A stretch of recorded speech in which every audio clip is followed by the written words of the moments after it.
And welcome into the Xtra Point here on WEGL 91.1 FM, online at WEGLFM.com. You can also catch us on Eagle Eye TV, Channel 6 on campus, or EagleEyeAuburn.com. Brooks, I need you to cheer up. For the love of God. It's okay. It's not okay. Look, the weekend may not have gone as planned, but we get to go back to Atlanta. And then after that, back to Atlanta again. It'll be okay. It's not okay. But a lot to talk about. Obviously, the SEC Championship game this past Saturday inside Mercedes-Benz. That was a very nice stadium. I kind of wish that they cleaned up the rubble from the Georgia Dome, but it's whatever. Can't complain too much. The college football playoffs, the top 4 teams revealed. That was both exciting and frustrating for a lot of people. In the NFL, Ben McAdoo and GM out for the New York Giants. So a lot of things going on over in New York. Gronk made a bonehead play. Ben McAdoo to the pit of misery. Dilly dilly. Dilly dilly. All right. That's enough. That's enough of that. And it's just an exciting time. For us, this is the last week of school before finals. So, are you feeling the energy, the excitement right now? No, I'm feeling the stress. I'm feeling the depression. Well, there's not much I can do for you on that one. All by myself. But let's turn to the college football playoffs. Let's talk about the top 4. Let's talk about Clemson, Oklahoma, Georgia, and yes, Alabama.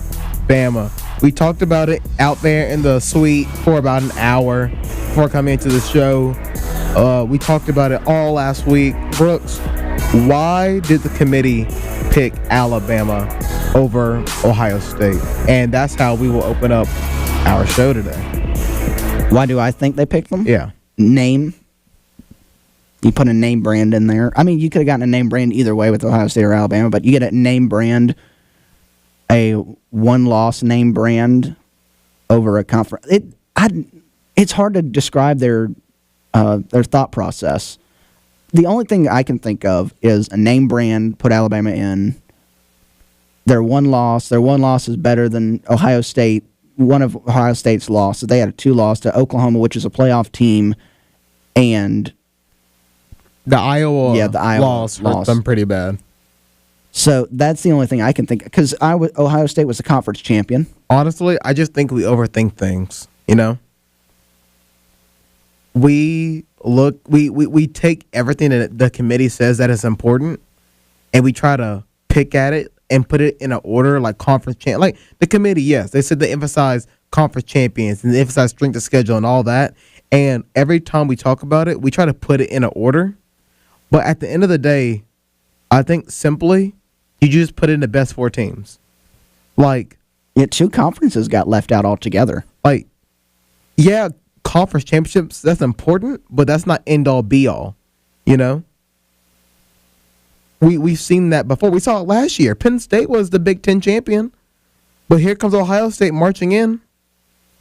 And I think we need to drop the perception of this is the criteria that the committee's following. This is what they're emphasizing first, second, third, fourth. Forget all that. Forget that for a moment. I want you to name the top 4 teams in order based on what you've seen today, based on what you've seen up to this point. And honestly, when I was naming those 4 teams, and I named in order Clemson, Oklahoma, and then Georgia. Actually, I had Oklahoma flipped. I had Oklahoma, Clemson, Georgia. When you get to that 4th spot, it was down between Alabama and Ohio State. There were no other teams in that running, you can make the argument for USC, but in my mind, A lot of USC fans tried to make that argument yesterday. in my mind, yeah, you could make the argument. I wouldn't be against, pondering USC for a moment, but I think it came down to Ohio State and Alabama. And if you ask me which one's better, well, Ohio State didn't wow me with their championship win. The game was pretty mellow for that part. My favorite part was Eric trying to fix the field when it got tore up. He's a man. That was great. That was great. Brooks, we watched it on the drive back from Atlanta on my phone. We had the game streaming. That was like a 10-minute thing. It felt longer than 10 minutes though. That was something. I've never seen turf do that. And if you're asking me to put in the the top 4 teams, I'm putting in Eric on my 4th team. you gotta put in Eric. Eric's got to be up there. If you're naming top 4 teams, it's a down between Alabama and Ohio State. And Ohio State, the Iowa loss hurt them, and their Big Ten championship. I mean, yeah, they beat an undefeated Wisconsin, but it just wasn't enough. And you're probably right. Alabama's name, what they've done, plays into it. But that's just the benefit of the doubt you get when you win like Alabama does. That's just what you've been accustomed to. So it is what it is. Clemson will play Alabama. Georgia will play Oklahoma. Fun fact, Georgia has never played Oklahoma. And this will be the first time they ever play. Really? In the Rose Bowl. That's interesting. It's very interesting. It's kind of funny how a lot of the talk is around Alabama and Ohio State, but nobody's really talking about Georgia or Clemson. Like, that is a good game. It's the first one in their history. They've never played each other, and they're going to play inside the iconic Rose Bowl. So I think that is something. That's something that we want to, watch. I mean, obviously, it's in the any Rose Bowl game you want to watch. It's the granddaddy of them all.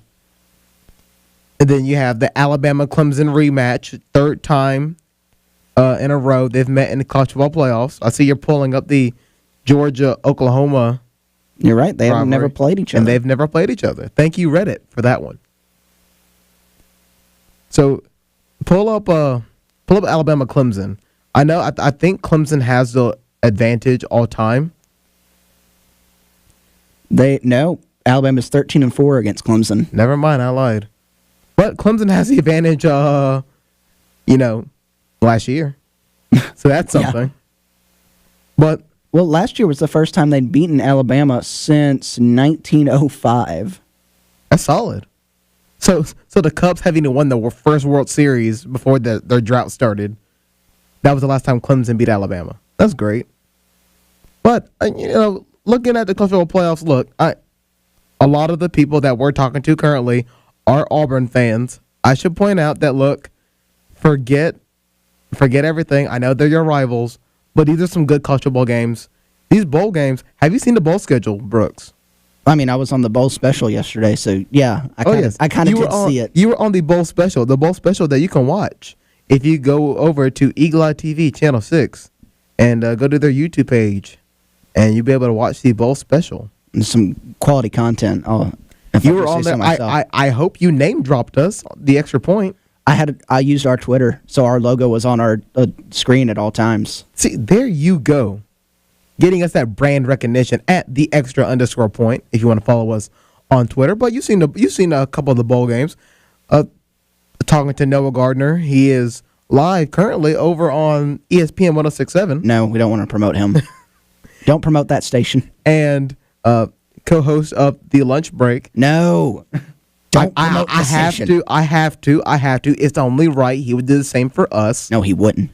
And we were looking at this bowl schedule. Brooks, this is the most interesting bowl schedule that I think we've seen this in a while. There are some quality games on there. Now, there are some games that I'm kind of iffy about. For example, FAU playing I'm ready for that. But hold up. So FAU they didn't really get a great bowl. They're playing in Boca Raton in their home stadium.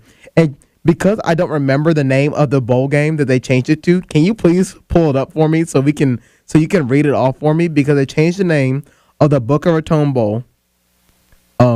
it doesn't beat my favorite bowl, which is the Bad Boy Mowers Gasparilla Bowl. I also plugged that one on the show yesterday. As they asked me to name my favorite bowls, and I named that as my absolute favorite name. Bad Boy Mowers Gasparilla Bowl. You don't want to miss that. I don't even know who's playing in it, and honestly, I don't care. All right, so the Boca Raton Bowl. Here we go. Is the, good Lord, Cheribundi Tart Cherry Boca Raton Bowl. Cheribundi. I'm going to see what Tart this is. Cherry. I bet it's an alcoholic beverage. I really hope so. Because then that means we are teetering on what we can talk about on this show. But all that being said, the bowl schedule looks great. I love it. Their slogan's discover the power of tart cherry juice. I think it's is it a sports drink? It's a new sports drink. I don't know, but I just got my headphone cut on the mic, so that's something. I heard that.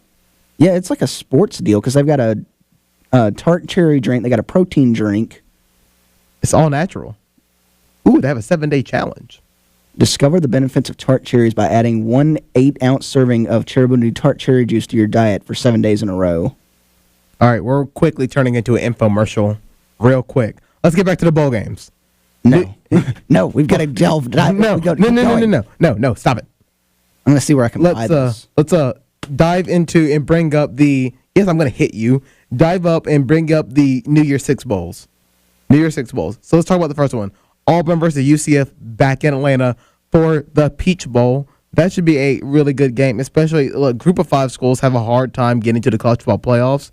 So this could be a good game to, I say put Group of 5 schools on the map. Fun fact as well, Group of 5 schools have won the last 3 of their 4 New Year's Six games. The only ones losing was last year, Western Michigan against Wisconsin. So that's kind of a scary stat when you think about it. Are you still looking up where to find that? I'm trying to see where we can buy it around here. I may go try it. If you don't go pull up those New Year's Six Bowls. They're up, Jared. Okay, so tell me the other ones. Come on. I know in the Orange Bowl, we have Miami and Wisconsin. Yeah, the Goodyear Cotton Bowl is Ohio State, USC. There we go. Fiesta Bowl is Washington, Penn State. Orange Bowl, Wisconsin, Miami. Chick-fil-A is UCF, Auburn. What were you about to say? Auburn. That's what I thought you were about to say. And then the Rose Bowl, Georgia, Oklahoma. And the Sugar Bowl, Alabama versus Clemson.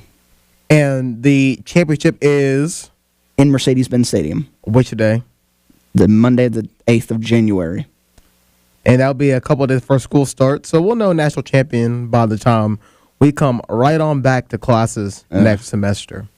And we'll know, where, Where to buy this Cheribundi cherry juice. You need to get out of here with that. But college football, great. This coming up Saturday is the annual Army versus Navy game. Go Navy, beat Army. Go Army, beat Navy? I don't think so. But I do. I got to say, Auburn's had a better year this year than they usually do.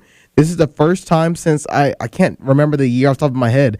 It's the first time in a while they're going to have a better record than Navy going into this year. Out of all the military academy schools, Army was always the weakling compared to Navy and Air Force. I'm not going to throw in the Citadel because that's something that's different. But Army was considered the weakest of the three because, Navy's always been decently good. And then Air Force had those couple, that 1 or 2 years that they were ranked in the top 20 somewhere or in the top 25 somewhere. So this is good for Army. I don't think they ever got ranked, but this is good for them. What is the series? The all-time record between the two is Navy is 60, 50, and 7 against Army. That's good. So no matter what happens, go Navy, beat Army. I want to point out 2 teams we've mentioned recently on the show. As in today, UCF, who Auburn's playing in the Peach Bowl, is the active win streak leader in all of college football with 12 in a row right now. Well, they're 12-0. And then second is FAU. They've won 9 games in a row. So what you're telling me right now is that FAU is going to have the lead by January 2nd. It's a good possibility. You know what that means? Lane Kiffin's getting a job somewhere else. He might. I don't know. I kind of like him at FAU. I mean, that was a thing, going into... Oh, God. We got to talk about Tennessee after this. Yes, we do. There's been some major developments. Yeah, there's been some major developments with Tennessee. We'll talk that and more. Giants firing Ben McAdoo. and all that good stuff that happened in baseball, basketball, football, here on the Extra Point, here on WEGL 91.1 FM or online at WEGLFM.com.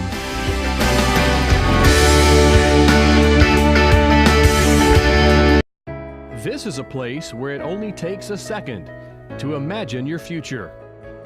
Grasp a new concept in class. Inspire a child's curiosity. Discover a real-world solution. Seize an unexpected opportunity. There goes Davis! This is where you gain the preparation, confidence, and determination to succeed. This is Auburn.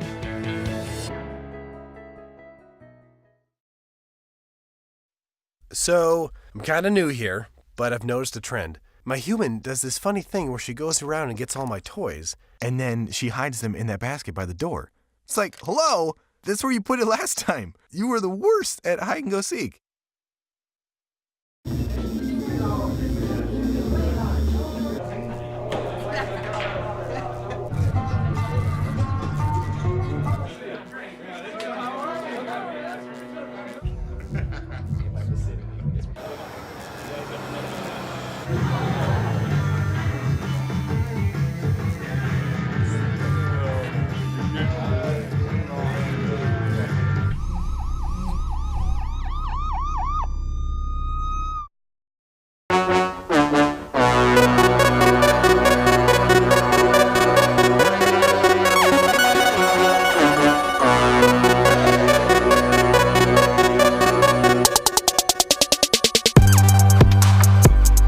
And welcome back to the Extra Point here on WEGL 91.1 FM, online at WEGLFM.com. You can also catch us on Eagle Eye TV, Channel 6, or on EagleEyeAuburn.com, 12. That'll be noon tomorrow. You'll be able to watch us on video format. Brooks, lift everybody on the camera. Hey. There you go. And if you also look, you can follow us on our Twitter at the Real Brooks C or at Jared_Dillard. If you want to follow us on the Extra Point, you can follow us at the Extra_Point on Twitter. What are you doing? I'm telling them not to follow you. Okay. If you wanna see everything that Brooks likes on Twitter, you can do that. It's not as much as you say it is. It is. You like every single I do not. thing. You have not been on Twitter in a while then. I'm never on Twitter. Everything that our show account tweets is you. Yeah. And it's great. On top of that, All the latest in sports news from around the country and around the world. on top of that,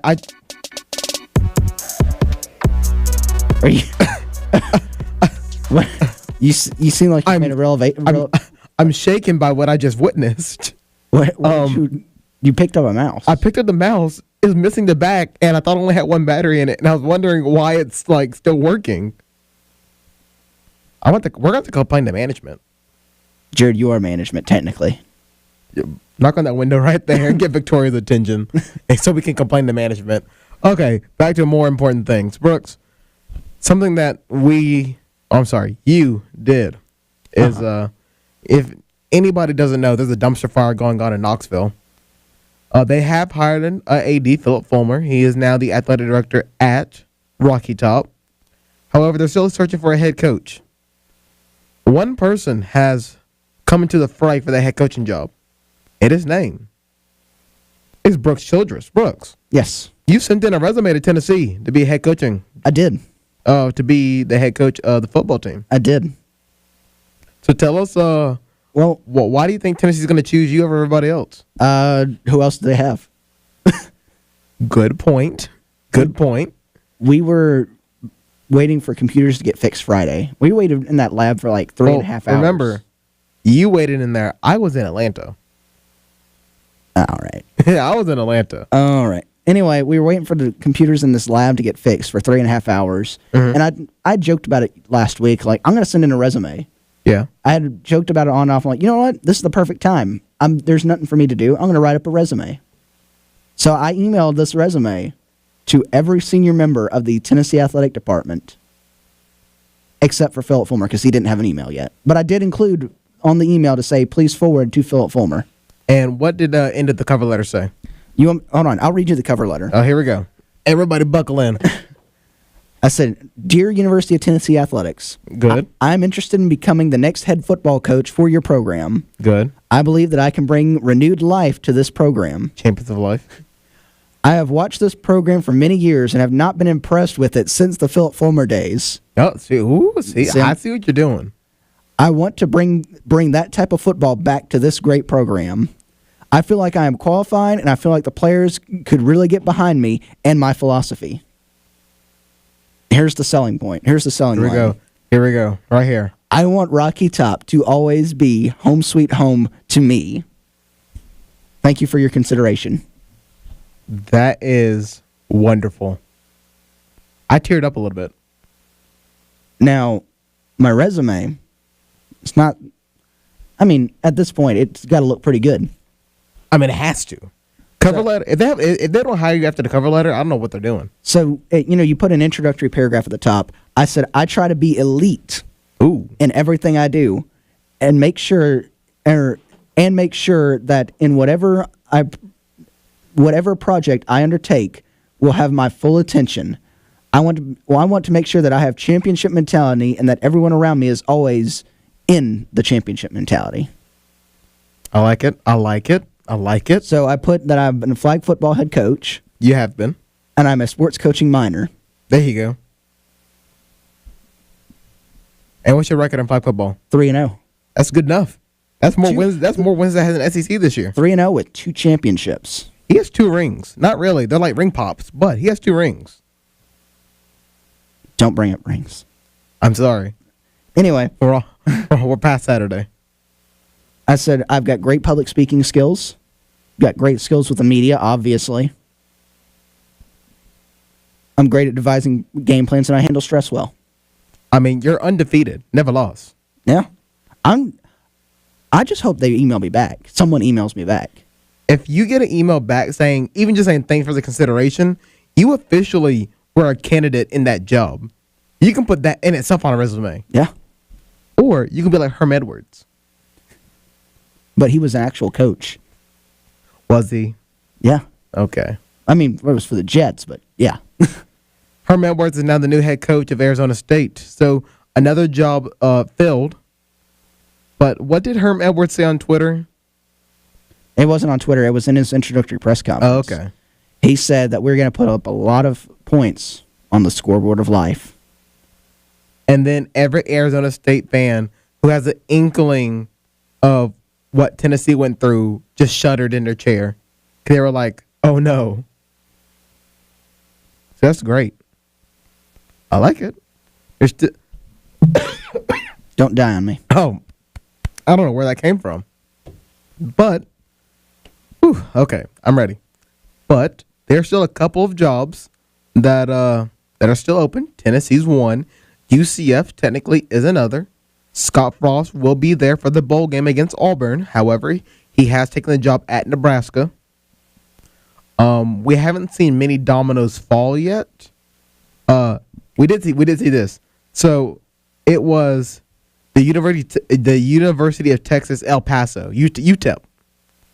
Their coach resigned right after their last game, and it was a funny quote. And I'm going to look it up so that way I can read it. But, Brooks, I want you to talk about your thoughts on what happened with Florida State and Jimbo Fisher. Because Florida State is also looking for a coach. And Jimbo Fisher was announced today as the new head coach of the Aggies. I mean, I think it's a good move for the Aggies. Obviously, he's a good coach. He has championship background. He's won at Florida State. I think he saw it as a time to move on. Take another step in his coaching career. He obviously was not, over the past few years, he wasn't the top level he was one of the top programs in the ACC. But with Clemson and Miami coming up, he decided, I'm going to go somewhere where I can have more resources, compete more. He's getting a big paycheck. But I'm sure Florida State feels a little mad, betrayed that he left them. But I don't blame him for moving. that A&M job's not a bad job. And I think A&M's a better job than Florida State because A&M, you got a lot of money behind you. You can recruit well at A&M. You can also recruit well at Florida State, but you don't have the same level of boosters at Florida State as you do A&M. Now, Florida State, I think they're in a little predicament now. They have to find a new head coach where a lot of the big name head coaches have gone or are off the market. What wouldn't be a bad hire would be maybe Kevin Sumlin. That wouldn't be a bad hire for them. Although it was reported yesterday that he may be in discussions with UCF. So that would be fun to see Kevin Sumlin go to UCF. Yeah, I've heard about the Kevin Sumlin UCF stuff. I think that would be a good fit for him. Just like Charlie Strong went to South Florida after the whole Texas stuff started happening. And yeah. I think that, that would be the best move for UCF. Yeah, because he knows that brand of offense. It's fast-paced spread offense. It'd be a way to get back on his feet after getting fired at A&M. It's just there's a lot of big coaching jobs coming open right now. Yeah. And there's not a lot of big coaches to take those jobs. It's like everyone's pretty happy where they are right now. If you're not, you've been fired. And there could be other jobs that come open depending on what happens with their bowl games, especially the 6-6 teams. But this has been one of the more, I guess, fun coaching carousels. It's not over. It's not even close to being over yet. And I don't know what Tennessee's going to do. I don't know what Florida State's going to have in mind. Me. And it's just the chaos. We talked about having chaos in the polls, and it's now dripped over into coaching. Yes. And now we don't know what's going on when it comes to who's getting hired and who's not. Listen, I should be hired at Tennessee. And then there's Arkansas. Arkansas doesn't know what they're doing either. I know Norvell's been thrown out there, and apparently he's a very strong candidate. I don't know if somebody was looking at Greg Schiano. They're not anymore. I wouldn't look at Greg Schiano. I don't think he's I don't think he's a head coach that can lead a team to a championship. We had this argument last week. It's better to leave it in the past. But with that being said, we can go ahead and go to our next break. And Brooks, when we come back, we're going to talk about Giants head coach Ben McAdoo and GM being fired, and more in the NFL, like Gronk's boneheaded decisions. Or, hey, if you haven't noticed, in our... Please don't die, Jared.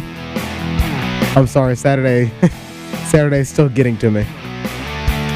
And when we come back, we can talk about, if you haven't noticed, we are in the playoffs for our fantasy football league. I don't think anyone's noticed, except for you. I've noticed. I showed you. Yeah. And there's a possibility that we could play each other in the championship. Talk all that and more when you come back on the Extra Point here on WGL 91.1 FM or online at WGLFM.com.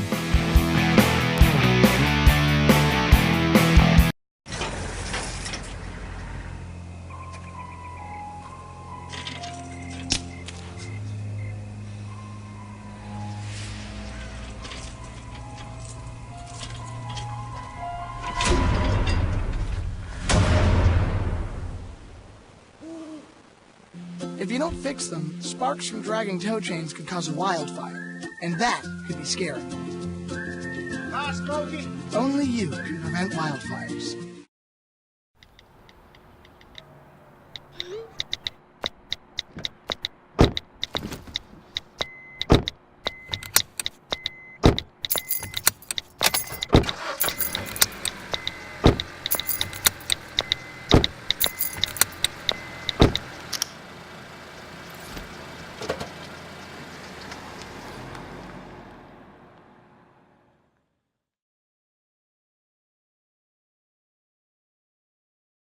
See on page 4 that the projections need to be tornado next Thursday. Seriously? Thursday?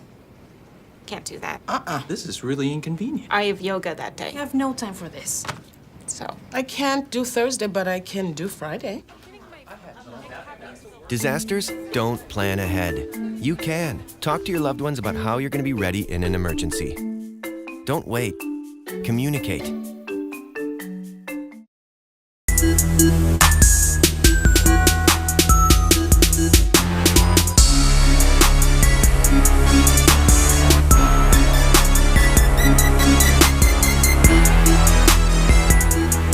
And welcome back to the Extra Point here on WEGL 91.1 FM. I was looking for the quote from UTEP's coach, because I know I was going to find it. I don't have when he resigned, but the interim coach said before the game against North Texas, which was last week, he said, quote, "This was harder than I thought." So, and then on top of that, I want to also point out that UTEP's basketball coach resigned after losing to Lamar. And he said, "This is the right time. I know it's the right time. Tim Floyd said I'm retiring, effective immediately." Right after losing to Lamar, it's the right time. UTEP's got to find a lot of new coaches. Brooks. I don't want to go to UTEP. It's El Paso. I don't want to go to El Paso. I want to go to Knoxville. Why? Because it's a Power 5 program. And UTEP is not? No. Excuse me. But the Miners? Are you kidding me? No.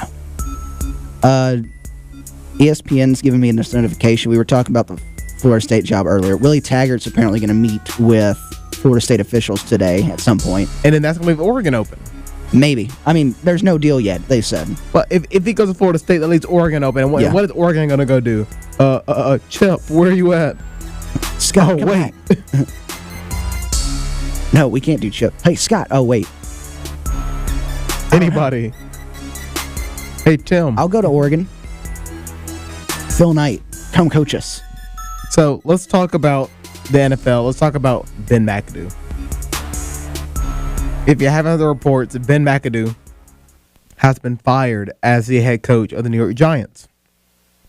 It was maybe 3 or 4 weeks ago, we sat here and kind of squabbled at whose fault it was that the Giants were, let's not sugarcoat it, trash. And they benched Geno. And did they win this week? Maybe. No. Nobody really cares, do they? I think if they won this week, they wouldn't be starting Eli Manning. Well, anyway, the Giants, they didn't win. That's right. They did not win. So the Giants have fired Ben McAdoo, and it ended just how you thought it would after 28 regular season games. It gives them the lowest total of wins by a Giant head coach since 1930. Ben McAdoo has been fired. So the Giants are officially looking at to fill the vacancies for head coach and GM because they also fired their general manager. So I do want to go over a couple of points that I got on my phone during the break. So Giants owner John Mara says his very strong preference is to have a separate head coach and GM. However, he does not rule out a dual role if the candidate emerges. If the right candidate emerges. Morrow says that both interim hires, so GM Kevin Abrams is the interim, and head coach Steve Spagnuolo. That may be a typo in there. No, that's the guy's name. I'm gonna continue. I'm thinking somebody else in my head. Will be interviewed for full-time jobs, and Reese was not responsible. So Reese was the GM for the Giants before he got fired. He was not responsible for the firing of Tom Coughlin, and he wasn't responsible for the hiring of Ben McAdoo. And when Coughlin was fired, Reese advocated for 2 candidates over McAdoo. That's interesting. That is interesting. I mean, is anyone else? No one else has fired their head coach yet in the NFL, have they? No. Mara says that McAdoo is the one who initially came up with the plan to bench Eli Manning via Josina Anderson of ESPN. And apparently management was not happy about benching Eli Manning. I mean, I wouldn't be. To do a dual Super Bowl winning quarterback? Although, like I said in my argument a few weeks ago, Eli is part of the problem, I think. I don't think Eli's not in his prime anymore. I think everything else is part of the problem. And Odell Beckham coming in has been a Band-Aid, per se, on Eli Manning's career. If you give Eli the offensive line, you give him the weapons, he's fine. They had neither one of those because of just poor management. They didn't have either one of those because of injuries, and it showed. Because I don't care how good a quarterback is, you can't throw any quarterback on that team and expect them to be good. And that's why the Giants lost last week or this past Sunday, because they threw in a quarterback and they're like, oh, we're going to evaluate him. And what happened? You got your face smashed in. So things happen. It's still, you can't rule Eli out completely. Eli's not in his prime anymore. He's not a quarterback that's going to lead you to a Super Bowl anymore, even with a good offensive line. It's time for them to start exploring options. It's not time for them to get rid of him yet, but it's time to start looking at getting a quarterback that can develop under him and then take over very soon. I mean, that's fine, and you should always be doing that. I mean, that's what Tom Brady did. That's what Tony Romo did. I mean, you're supposed to be doing that all the time. But it's not near benching Eli Manning for, no. Not benching him, no, because you don't have a valid starter underneath him. You have Geno Smith. He couldn't even start for the Jets. And he got beat up. Literally. They need, right now, this draft, they need to go out and find a good quarterback. I heard Sam Darnold's available. Maybe. He may stay in. If the Browns have the Browns are going to have the first pick. I'm sorry. Unless the Browns trade their pick, they're going to have it. I'm sorry, Giants fan. I say you got to tank, but you can't tank better than the Browns. A+ on that front for the Browns. I mean, I don't think anyone's better at tanking than the Browns. I mean, 1-15 last year, 0-11 this year. They do a great job at this. You got to tank. The Colts, number 4 pick. They know how to tank. Anyway, but I don't know if this was the right decision to fire McAdoo now. I would have waited till the end of the year. No, I say, look. Because you're not getting any better. There's no point in keeping a coach around if you know you want him gone. I mean, if you keep him around, you're not getting any better. You're not going to hire anyone as the new coach now. You're going to wait. They'll probably wait till the end of the year. I would be shocked if they hired someone now as their permanent but you want to go ahead and start that search. Look, even if I was a head coach, if I know they don't want me after the year ends, go ahead and just terminate me. I would want them to keep me through the end of the year. No, I do not want that, because it's hard to go into work each and every day to coach these guys to win a game if you know you won't be there at the end. It's hard to do that. That's why, and it's going back to college football, that's why for a lot of guys, Scott Frost, for example, he's not getting fired, but for players in general, it's kind of hard to be motivated when you know the guy that you may have went to school for. You may have went to UCF because of Scott Frost, or the guy that you admire because he's taught you how to be a man. It's kind of hard to focus on a game when you know he's leaving at some point. On the flip side, for a guy who's been fired, I am telling you right now, and that's the reason why Tennessee got rid of Butcher Jones. If they knew he was gone, and boy, he was gone, I'm surprised he lasted as long as he did. But if those players know that Butch Jones is getting fired, they don't care anymore. And obviously, we've realized that they don't care, because they did not show up to games anymore, mentally. So if I'm a coach, give me the respect that don't waste my time. It's not a money thing, because you're going to get your money. Don't waste my time. Don't waste your time. If I'm not the guy and you want to move on now, so I can go back and get my paycheck, because I ain't mad.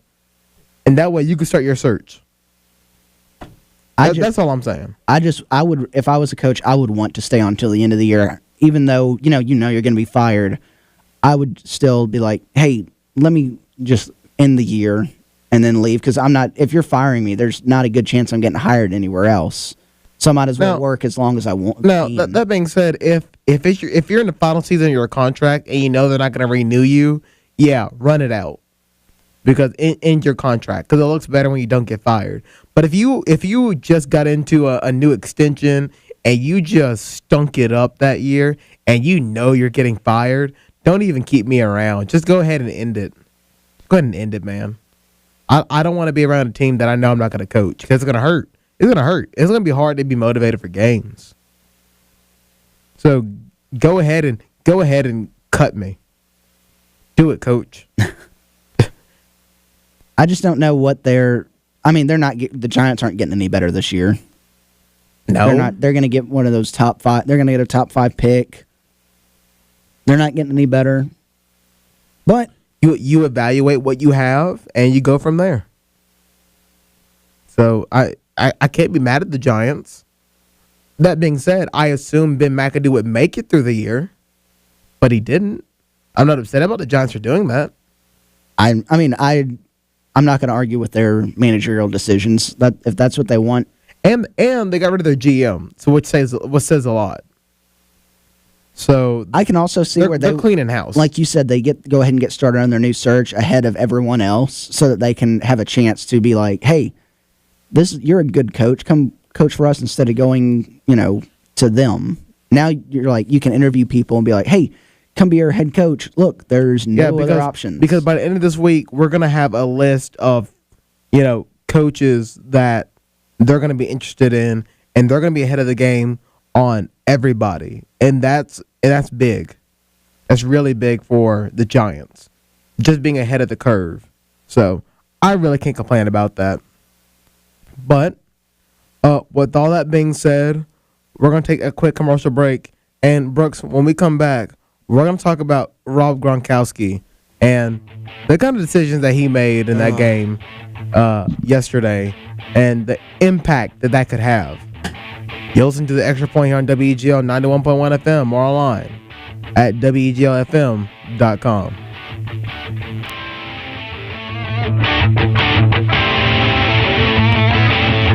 I believe this is a practical world and that I can count only on what I earn. Therefore, I believe in work, hard work. I believe in education, which gives me the knowledge to work wisely and trains my mind and my hands to work skillfully. I believe in honesty and truthfulness, without which I cannot win the respect and confidence of my fellow men. I believe in a sound mind, in a sound body, in a spirit that is not afraid, and in a clean sport that develops these qualities. I believe in obedience to the law because it protects the rights of all. I believe in human touch, which cultivates sympathy with my fellow men and mutual helpfulness and brings happiness for all. I believe in my country because it is a land of freedom and because it is my home, and that I can best serve that country by doing justly, loving mercy, and walking humbly with my God. And because Auburn men and women believe in these things, I believe in Auburn and love it.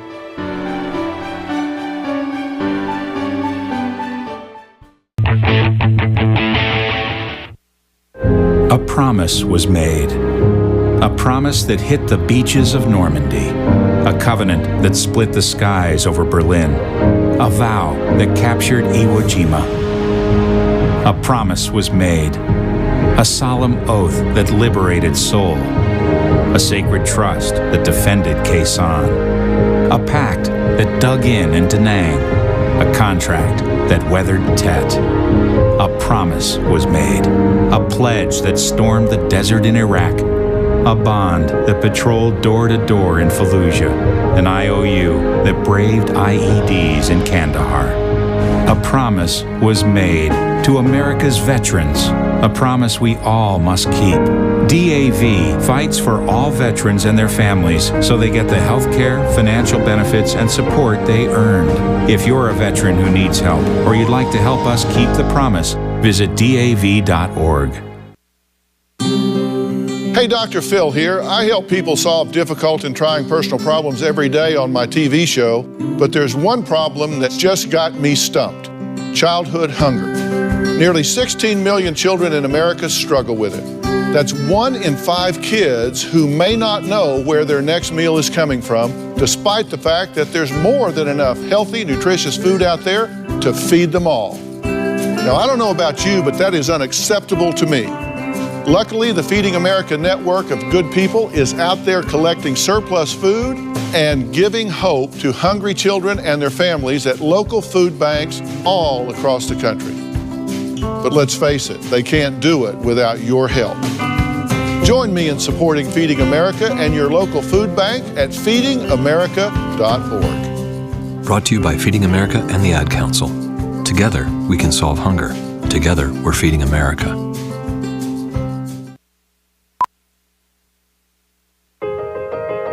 Sharing has never meant as much as it does now. We share the things we love most in life for the world to see. But what if we could actually do more with our sharing than just collect likes? What if this sharing could be used to make a difference? Now there's a place where we can put all that sharing to good use. The National MS Society is asking people to make a difference and share what they love with someone else who loves it too. Whether it's surfing, dancing, or whatever is important to you, we've created a place that'll help you get your experience out to the world. If you have a story, share it. If you have a solution, share that too. Join us at wearestrongerthanms.org, because together, we are stronger.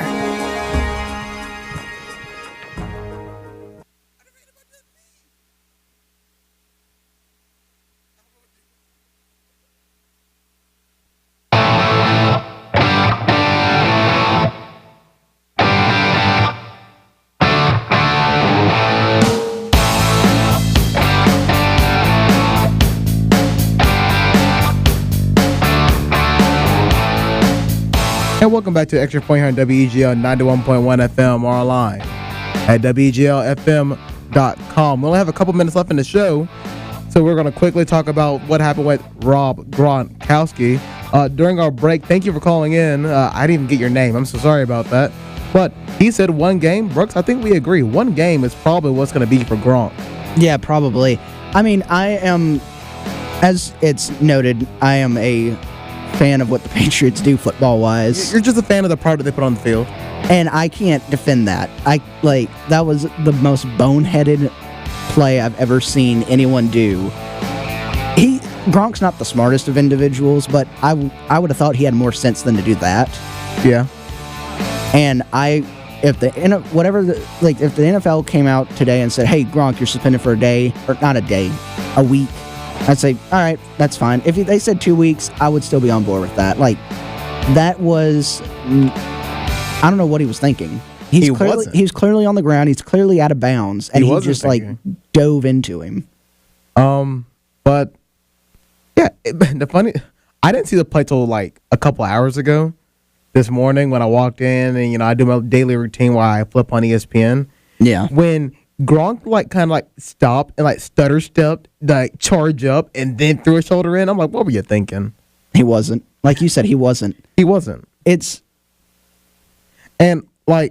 doesn't help the reputation of what people think of the Patriots. You see what I'm saying? What do you mean? They don't think of the Patriots as dirty players. No. But if this suspension or this fine isn't what people think is fair, it's going to go back to the whole Patriots elite kind of thing. For example, the Tom Brady rule, which should be a rule. Quarterbacks, you got to protect their legs. I didn't like seeing that play against the Chiefs. I remember watching that live.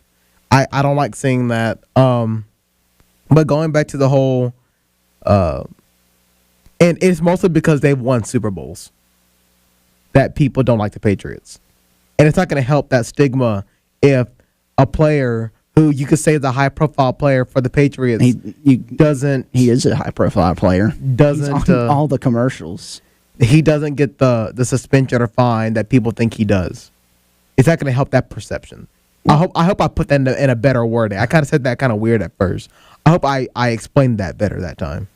I mean, I don't know if this is going to hurt the Patriots' image or anything. Like, no. But it's gonna come back to that preferential treatment. It's just a boneheaded play that one player made. Like, but we should also point out that player for the Bills is in concussion protocol. Is he? Yeah, he is. I did not know that. Does that kind of change how you look at it a little bit? Not particularly, because it was still a boneheaded play. He deserves to be suspended and maybe fined. But I don't say and maybe. I think he should be fined. It's at the NFL's discretion. I think the fine comes first. The suspension could be the maybe part. If you told me that, I think he will be suspended. Yes. Like I don't think the suspension's a maybe. I think he gets suspended. Both. I mean, it's a really good possibility he gets both. Because out of all the things that we see the fines come out first, and then the suspension, and then the players kind of, try to get that lovey down. Like, for example, what happened with the Raiders and the Broncos last week. Yeah. 2 games, got it down to 1, both fined. It's the fine is going to happen. That's going to happen. He's going to get fined. It's a suspension that could be a little bit up in the air. I personally think it's locked in that he's going to get suspended. But, you never know these days. So, Brooks, that's going to do it for the show today. Yeah. You kind of don't feel any better about the landscape. Oh, well. There's not much. Patriots still beat the Bills yesterday. 20-33? Yeah. I got to put that into our Eagle Eye Sports Director's face. Yes, Sarah. She's a Bills fan. Suck it, the Bills lost. I'll say that next time I see her. Hopefully she's out there right now. But that's going to do it for the Extra Point. To listen to us, you can listen to us.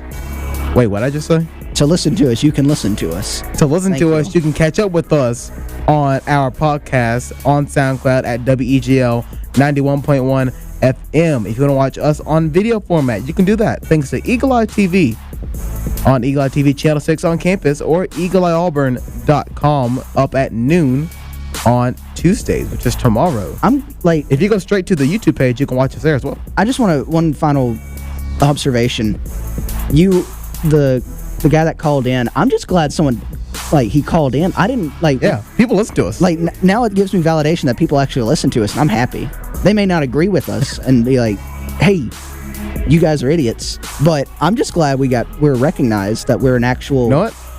We should do that a lot more. So if you want to tweet at us about what to talk about next week or at any time, you want to respond to us, tweet at us at the extra_point, or if we're up on the show again and you want to call in, you can call us at 334-844-9345. That's great. Yeah. Maybe next week we'll get a lot of callers. Maybe next week. Not. Hopefully the phones blow up. Maybe.